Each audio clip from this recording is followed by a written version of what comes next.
Hello there, Taurus, and welcome to your reading of, what is it?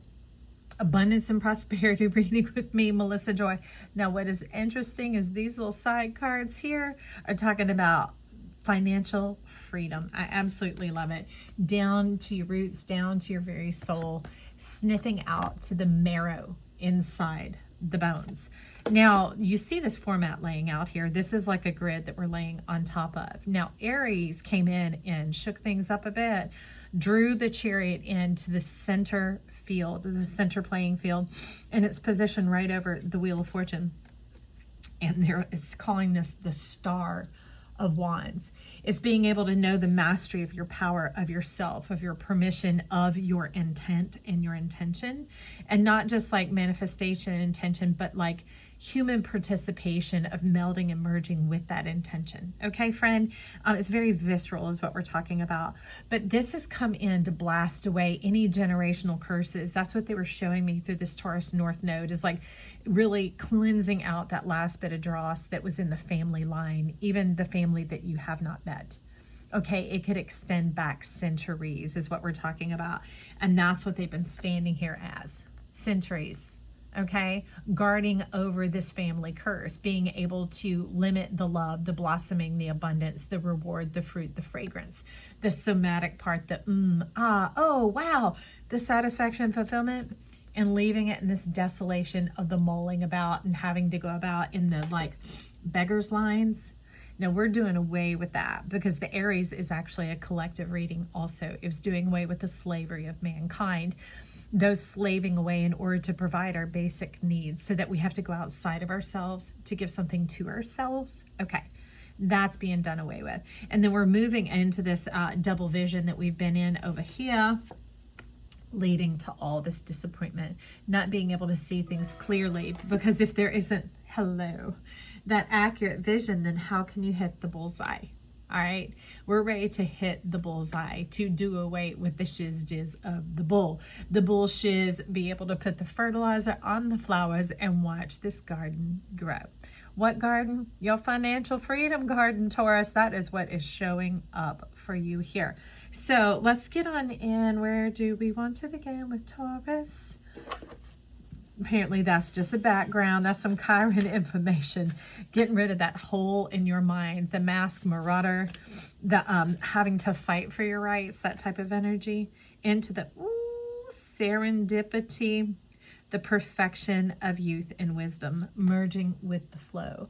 So what's wild is these mastery cards that are up here that y'all do not see. That's how they start to bring in this message. Is we have Renth, the angel of time, turning back the hands of time. Why? To connect you to your nature, to your true power and abundance. None of us are here to struggle or to suffer, to question or to wonder about who we are.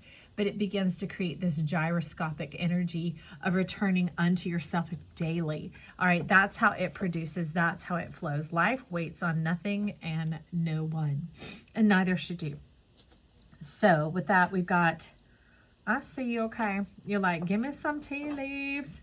So this tea leaf is going to come in for your root about this serendipity, because if you look, it's kind of a green screen, kind of a tropical oasis. It's very lush. So you want to get to the roots so that you can calculate your fruits. Now, Malkuth is the spiritual root, or Malkuth. It's where we connect into the dreams and desires that we came here with. Let's see what we've got. Horseshoe. You connect into your good luck. I'm telling you, you're on the upswing. Things are looking up. They're turning up. Clapping for you, Taurus. Now, you have picked to go with the Catherine Wells Tarot deck. Let's see what's at the bottom. Having to hold it tight and close. So there's a bit of like a reverberating self-sabotage here that simply came from so much self-sacrifice. It's not that you're so much like, done wrong, dirty, like overactive in the mind. It's more like, oh my God, I need to protect myself. How do I hold on to the seed, onto the egg, so that we make it into the fruitful garden, into the luscious land, away from that old nastiness and into the serendipity. So, okay, you're asking. So let's find out. Let's find out. Remember, your root over here is luck, friend, that upturn. 10 of Wands. All right. So can you see all the flowers in the garden? All right. The garden carries them all. You are the flower that traipses about the garden, getting to enjoy the fragrance and the beauty of it all. All right. This is not all for you to carry. So in your case, part of the karmic burden in your life has been that other people didn't step into their blessings. And what I know is they're either blessings or lessons. And when people don't learn them from the previous generations and they move off onto someone else, what was their blessing becomes your burden.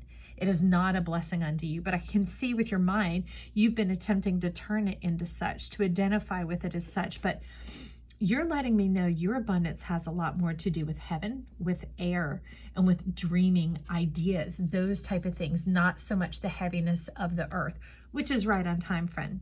Pluto is rolling on out of Capricorn, thank the Lord, and moving on into Aquarius, where it's not going to have a malefic flow like it did on Capricorn.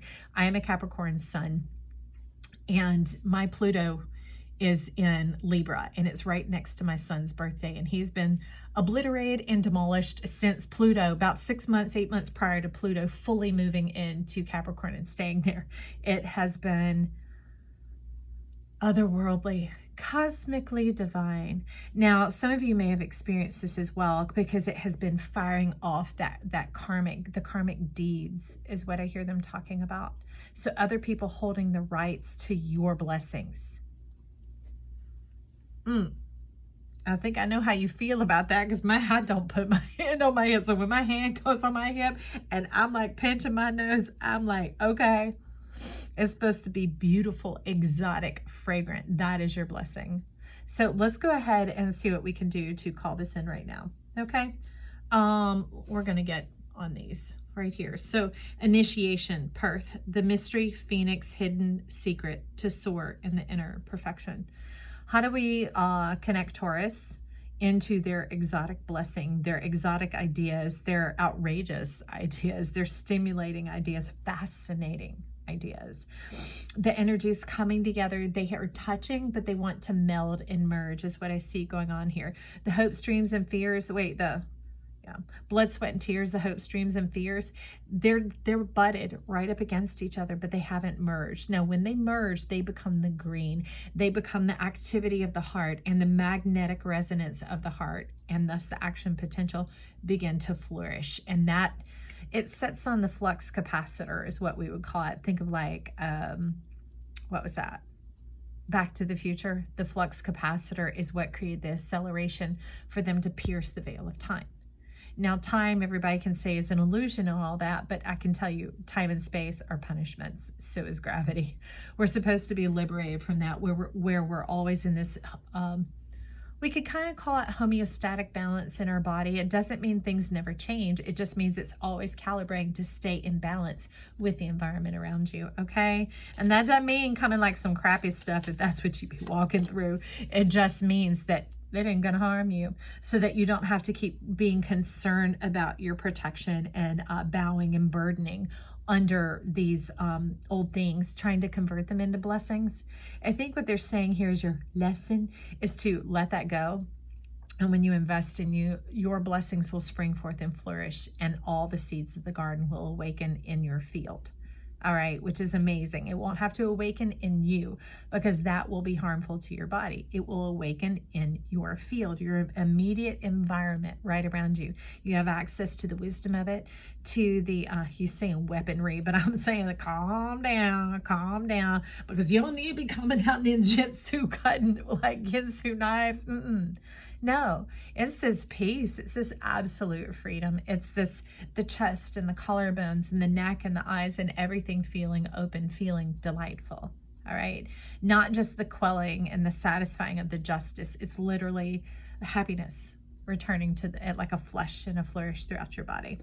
So what we had come in is be prepared. Satisfaction is coming. Well, look at there, but it was like this. So it's talking about you've been looking for this for a really long time. You have been devoting yourself, culminating up to this point in time. And Jupiter, Jove, Juliana, Thor, and Thursday, whatever and all that you resonate with, all of these is coming together at your behest. And I love it because it's also coming in an expansive form. All right, it's coming in along with this horseshoe, so it's reiterating here. Look at your crown. your corona. You don't need no one to help you. And that doesn't mean just blow people off. It just means if people blow you off or hem and haw or yank your chain or dangle the carrot, that you're just like, pfft. And you don't have to do it outwardly. Because again, that's expending your energy into someone else's field, which only feeds their strength in that dynamic. So instead, you inhale. Bring it into the center of who you are. And almost like if you could swallow the air, you're not, but you're bringing it into the navel and into the belly where it rests. And that is what begins to power up your Jupiter right here. Okay, that's a little wisdom nugget. If you didn't totally grasp it, back up 2 clicks and you will hear it and you will see. So, ooh, I love it, because remember they were talking about your power, the Star of Wands. Ooh, yeah, you've conquered that old thing. Put it in its place, going, you are not going to control and dominate me and use my giftings in order to take care of the whole wide world and not me. You're like, I am included in this fascinating, beautiful project. You got a project going on, friend. And that is this Ace of Wands. You're like, I know it already.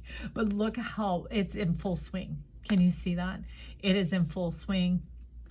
And your roots, the horseshoe, the good luck, is coming from the books, coming from knowledge, ideas, and words. And that's only confirming and reiterating what we saw in this 10 of Wands, all right? See, remember, look at her dress. Look at your dress, okay? Man or woman, it doesn't matter. These are things flowing free and easily and coming to you naturally, and that there's full access there, full permission. You're already open and you're ready. So this is what's flourishing and abounding. But I love when we put this ace, this knowledge along with it. So there we have the air and the earth coming together. But I also invite you, friend, to understand all the elements are commingling now. As Pluto moves into Aquarius and we have that age of plasma, all the elements are contained in every sign of the zodiac, all right? So here it's showing that it's springing forth from air, words, knowledge, intelligence, ideas. Those things are associated with air, but it's an earthy air. It's a practical, pragmatic air. It could even be advice, life counseling. What would that be? Life coach, investments, things like that, all right? So let's see, is there anything else that we want to see up here? All right, we're going to get one more of these at the bottom. High Priestess. All right, it's complete. 1, 2, 3, 4. It is complete. You wanted to know, not compete, complete. That is a powerful shift. No compete. You are complete. You are whole, because the Alpha and the Omega are there, the beginning and the end. It is whole. They are inseparable. They're unfragmented. They come together organically in this dynamic dance of life that looks a lot like that flower. All right. You can't have the flower without the presence of the roots. All right. They come together as a package deal. So, new day dawning, friend. New day dawning, and it doesn't, don't burn and dash away the old, because that's what that High Priestess is talking about, is it's all coming together. No more feeling like discombobulated in your guts and frustrated in your guts and like contaminated in your guts. You're able to find the life in everything, the delight in everything, the peace, the ease, the joy, and the freedom. I love that. And as that begins to flourish and thrive, and that garden springs up inside of you, and these wonderful ideas that are bountiful and fruitful, your luck starts to flourish. I love it. From the humble to the exotic, from the small to the great. Okay, friend? So I hope you embrace it. If you like this, click the like, share, and subscribe. They are free as always. Help us rise to the top. Vote for the power at this station. All right, friend. Also, leave your comments and compliments down below. I'd love to hear from you and chat back with you and be like, hello. It's so good to see you here. Also, you can check out any of the reads, especially that Aries read, which is also a collective talking about the Chiron and the wound being brought forward into our power, into our solar goldness, beautiful, divine self. That could be that little hint about the red and the white coming together to meld and to merge. So anyways, I'm so glad you stopped by. Love you. Talk soon. Bye.